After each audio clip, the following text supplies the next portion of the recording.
Tuscaloosa, Alabama. Here it was, with Bryant-Denny Stadium in full-throated roar and Alabama charging hard just as the Crimson Tide always do, having risen once again from the Coronera's slab so Louisiana State did what it has done in every moment that has mattered this season.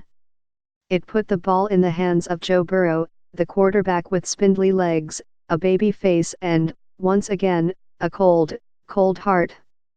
Burrow delivered time and time again in the fourth quarter, with his arm, his legs and, more than anything, his poise, helping lead L.S.U to a 46-41 victory in one of the best games of the year, one that more than lived up to its hype before a capacity crowd that included President Trump.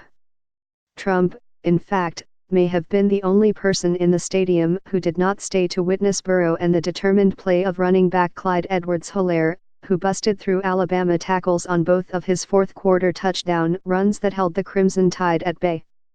The win, which snapped Alabama's 31-game unbeaten streak at home, surely will push the unbeaten Tigers to the top of the college football playoff rankings, ahead of number 1 Ohio State and Clemson, and who knows who else after the previously unbeaten Penn State was upset at Minnesota on Saturday. As the Tigers sauntered over to their band afterward, dancing along to a "Hey, Babia" with the sliver of the crowd that was purple and gold, they did so having extinguished a bogeyman and with rare offensive panache. L.S.U had lost to Alabama 8 consecutive times, dating back to the 2011 national championship game.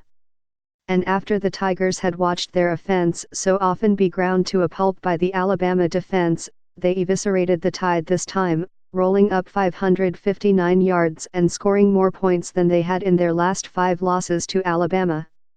But the Tigers needed every bit of that brilliance from their transformed offense to stave off Alabama, which charged back from a 20-point halftime deficit. If the game had continued like that, the beloved Tide might have been treated more rudely than Trump.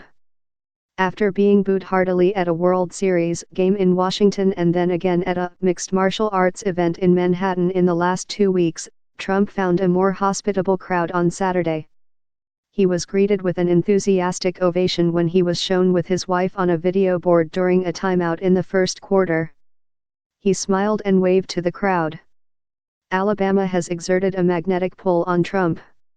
It was here 2 years ago that he blasted NFL players who knelt during the national anthem.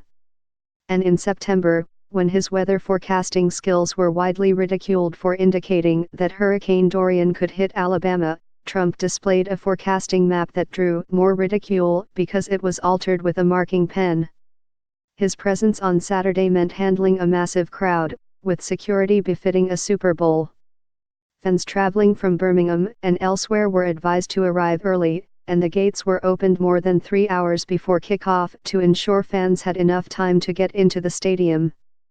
Along Fraternity Row and on the main quad, where a veritable city of tailgaters reveled, there were but a handful of signs of Trump's impending arrival: a 20-foot-tall Trump baby balloon and a just-as-big Trump 2020 banner hanging from the Delta Kappa Epsilon house.